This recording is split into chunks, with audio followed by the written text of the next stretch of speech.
வணக்கம் நண்பர்களே.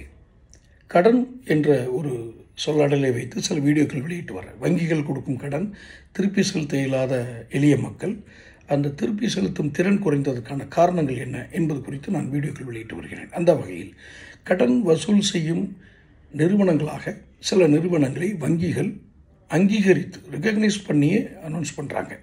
இந்த நிறுவனத்தை சேர்ந்தவர்கள் உங்கள் நிறுவனத்திற்கோ வீட்டிற்கோ வந்து நேரடியாகவோ அல்லது ஃபோன் மூலமாகவோ தொடர்பு கொண்டு நாங்கள் வழங்கிய கடனை திருப்பி கேட்பார்கள், நாங்கள் இவர்களுக்கு அங்கீகாரம் அளித்துள்ளோம் என்று மிக தெளிவாக செய்திகள் அனுப்புகிறார்கள். யாருக்கு? கடன் வாங்கியவர்களுக்கு செய்தியோ குறுஞ்செய்தியோ ஏதோ ஒன்று அனுப்புகிறாங்க, மெயில் ஒரு வாட்ஸ்அப் கால் ஏதோ ஒன்று கொடுக்குறாங்க.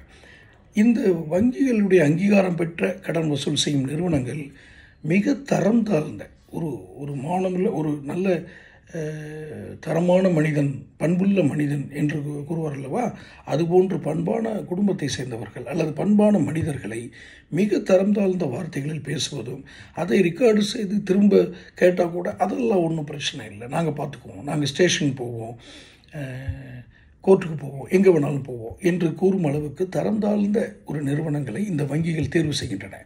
இப்போது இந்த இடத்துல நான் அவங்க ஏன் கடன் வாங்கினாங்க, ஏன் திரும்ப கட்ட செலுத்த போனேன், இதெல்லாம் நிறைய வீடியோக்கள் வெளியிட்டிருக்கேன். இதை கடந்து இந்த வங்கிகளுக்கு ஒரு தரம் தாழ்ந்த நிறுவனங்களை தேர்ந்தெடுக்க வேண்டிய அவசியம் என்ன? இந்த வாடிக்கையாளரிடமிருந்து இப்படி உங்கள் வங்கி சார்பாக ஒருத்தர் பேசுகிறாரு, இப்படி அவர் ரொம்ப இதாக பேசுகிறாரு அப்படின்னு சொன்னால் கூட கண்டும் காணாமல் போக வேண்டிய அவசியம் ஒரு வங்கிகளுக்கு ஏன் ஏற்படுகிறது? என்ன காரணம் என்றால், இவர்கள் தகுதியில்லை, ஒரு நபருக்கு தகுதியில்லை என்று தெரிந்தும் கூட கடன் கொடுக்கிறார்கள்.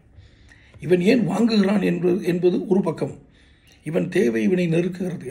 ஒரு தனி மனிதனை வியாபாரம் செய்பவராகவோ, குடும்பம் நடத்த வேலை செய்பவராகவோ, தனிநபர் கடனுக்காகவோ, வியாபாரத்திற்காகவோ ஏதோ ஒரு நோக்கத்திற்காக கடன் வாங்குகிறார். அது வெரைட்டி, அந்த category of loan is not important. இவன் எப்படியாவது கடன் வாங்கணும் அப்படிங்கிற நோக்கத்தோடு வர்றானே வச்சுக்கோங்க, ஒரு தனிநபர். ஆனால் இவர்களை திறனாய்வு கூராய்வு செய்து உனக்கு கடன் கிடையாது என்று சொல்வதற்கோ அல்லது இந்த நபருக்கு இவ்வளவுதான் கொடுக்க வேண்டும் என்று நிர்ணயம் செய்வதோ இந்த வங்கிகள் தவறுகின்றன, நோக்கத்துடனே தவறுகின்றன. காரணம், அவர்களுக்கு பின்னால் இருந்த அழுத்தும் இலக்குகள். உயர் அதிகாரிகள் இலக்குகள் நிர்ணயிக்கிறார்கள், இவ்வளவு கடனை கொடுத்தாக வேண்டும், ஃபைனான்ஷியல் ப்ராடக்ட்ஸ் வித்தாகணும்.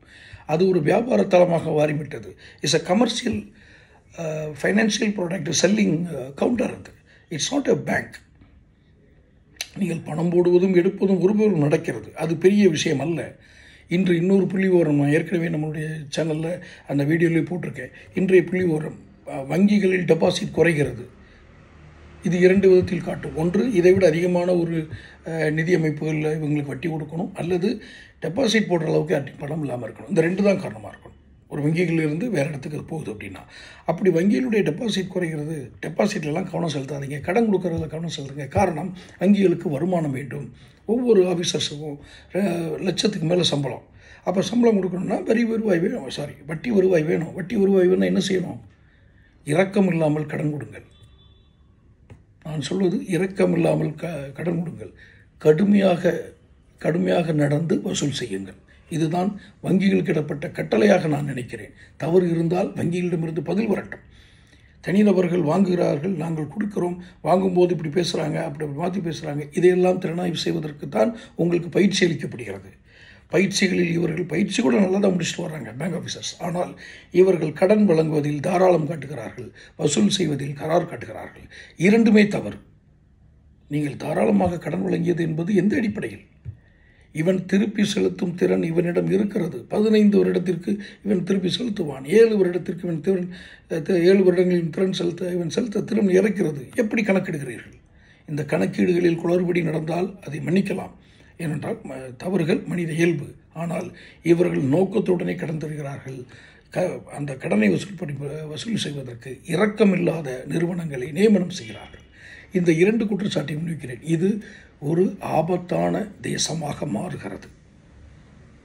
ஒரு பக்கம் அதானிகள், அம்பானிகள், பணக்காரர்கள் மேலும் பணக்காரர்கள், கோடீஸ்வரர்கள் மேலும் கோடீஸ்வரர்களாக உயர்ந்து செல்லும் அந்த அடுக்கு.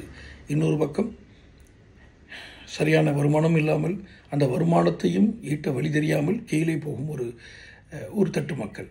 இது எப்படி இருக்குது தெரியுமா? நீங்கள் குடியிருக்கும் பகுதியில் அந்த ரோடுகள் அமைக்கும் பொழுது ரோடு உயர்ந்துக்கிட்டே போகும், வீடு தாழ்ந்துக்கிட்டே போகும். ஏன்னா சரிவர திட்டமிடப்படாத அதிகாரிகளால் அந்த ரோடு போடப்படும் போது அந்த சாலை அப்படி அமைக்கப்படும் பொழுது சில வீடுகள் இப்பவும் பார்க்கலாம், பெரிய பழங்காலத்து வீடாக இருக்கும், ஆனால் ரொம்ப பள்ளத்தில் இருக்கிற மாதிரி இருக்கும். காரணம், இந்த ரோடு போடுறேன்னு மேலும் மேலும் ஏதோ போடுறாங்க. இவர்களிடம் எந்த விதமான தொழில்நுட்ப அறிவும் இல்லாத அதிகாரிகள் என்று தான் சொல்ல வேண்டும், அல்லது அவர்கள் தொழில்நுட்ப அறிவு இருந்தும் பயன்படுத்தாத சூழல் இருக்கலாம். ரெண்டில் ஒன்று தான் இருக்கணும். அறிவே இல்லாமல் இருக்கணும், அறிவு இருந்தும் செயல்படுத்த முடியாது. நீ இப்படி செஞ்சேன்னா நிறைய செலவாக அப்படி செய் அப்படின்னு சொல்கிற கான்ட்ராக்டர் இருக்கலாம். கான்ட்ராக்டர் சொன்னால் மினிஸ்டர், இது எங்கெல்லாமோ அப்படி சுற்றி தான் போகும். ஆனாலும் இந்த தேசம் ஆபத்தான தேசமாக மாறுகிறது, சுபிட்சம் இல்லாத தேசமாக மாறுகிறது. தொடர்ந்து வீடியோக்கள் பாருங்கள், சேனல் சப்ஸ்கிரைப் பண்ணுங்கள், நோட்டிஃபிகேஷன் பில் பதிவு பண்ணுங்கள். நன்றி, வணக்கம்.